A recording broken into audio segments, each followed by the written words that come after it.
Assalamualaikum warahmatullahi wabarakatuh. Alhamdulillahi hamdan katsira. Muhammadur Rasulullah sallallahu alaihi wasallam nabiyyan wa rasulan birrisalatil mustafa. Hadirin saudara-saudara kaum muslimin yang dirahmati Allah. Abdur Rahman Wahid, Presiden keempat negara Indonesia, pernah berkata, Indonesia tidak akan hancur hanya karena perbedaan bahasa, ras, suku, dan budaya. Namun Indonesia akan hancur karena satu hal, yaitu korupsi. Tapi sayang seribu sayang, ketika kita melihat realitas kehidupan yang terjadi di negeri ini, korupsi seakan menjadi suatu hal yang mentradisi, seakan menjadi aktivitas sehari-hari, bahkan ia menjadi bagian dari sebuah profesi.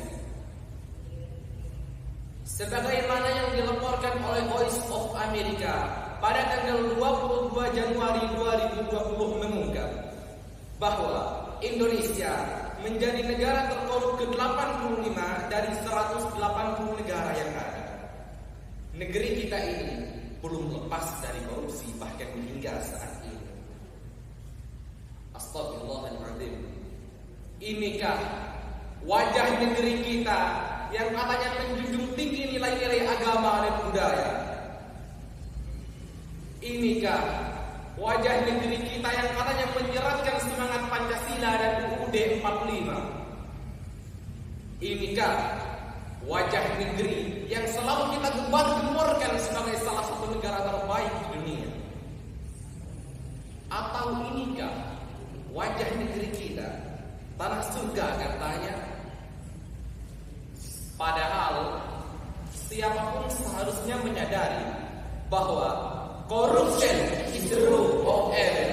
Tindakan korupsi merupakan biang keladi dari setiap kegagalan suatu bangsa dan negara.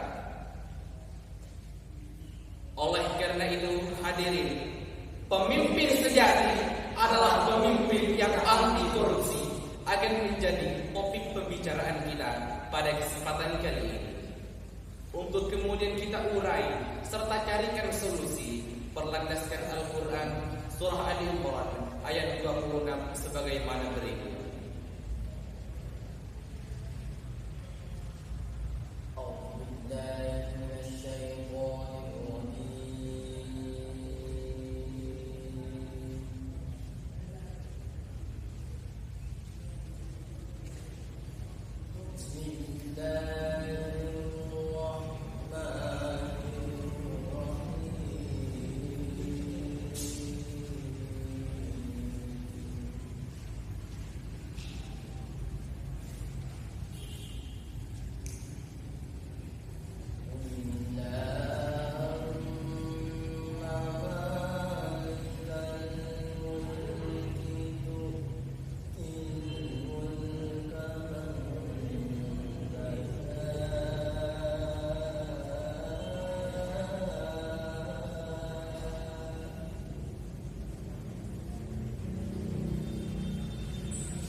Aku berlindung kepada Allah dari godaan syaitan yang terkutuk.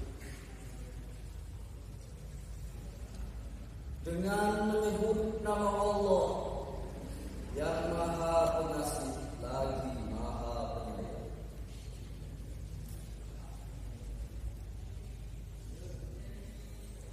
Katakanlah Muhammad, wahai Tuhan pemilik kekuasaan,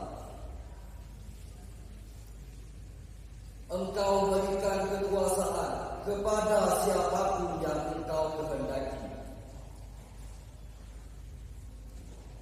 Engkau cabut kekuasaan dari siapapun yang Engkau kehendaki.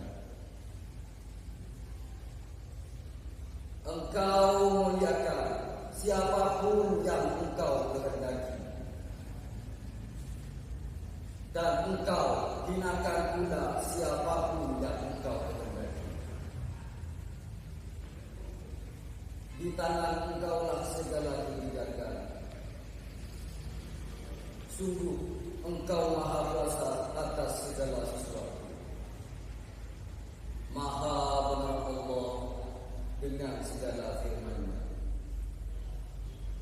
Dengan serta saudara kaum muslimin yang dirahmati Allah,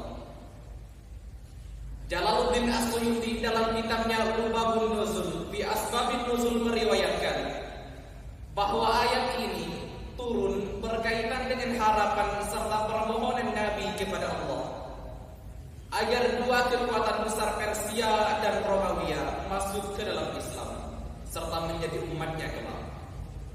Kemudian Allah mengingatkan bahwa kekuasaan yang sesungguhnya berada di tangan Allah. Menanggapi ayat tersebut, Profesor Dr. Muhammad Quraisy Shihab dalam tafsirnya Al-Misbah menuturkan bahwa kekuasaan, pangkat, serta jabatan yang diterima manusia merupakan pemberian Allah dan bukan merupakan hak milik.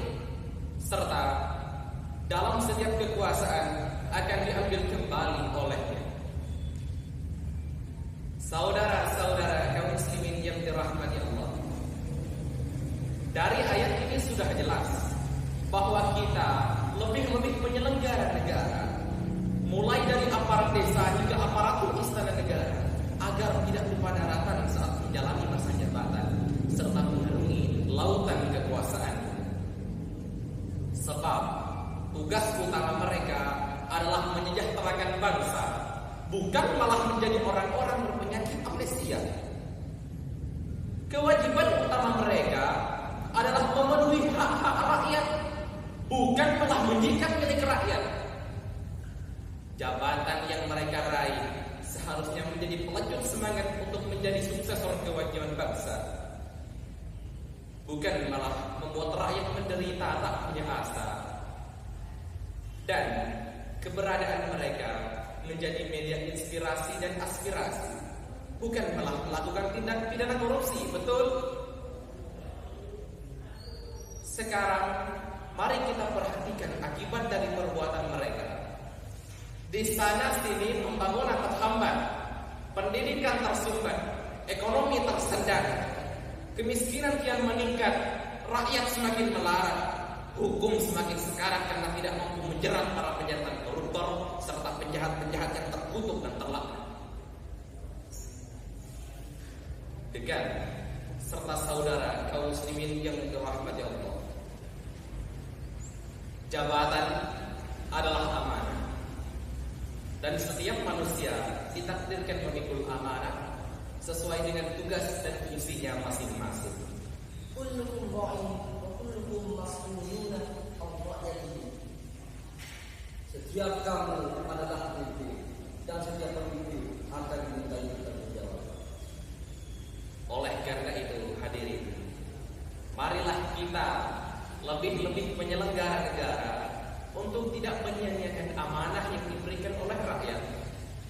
Marilah kita tinggalkan praktek korupsi yang sejatinya tidak hanya membuat negara ini jatuh ke dalam lubang kemiskinan, namun juga akan mengundang murka Tuhan. Mungkin hanya ini yang dapat kami sampaikan pada kesempatan kali ini. Sekali bendera dikibarkan, hentikan tangisan dan ratapan. Wabillahi taufiq wal hidayah. Wa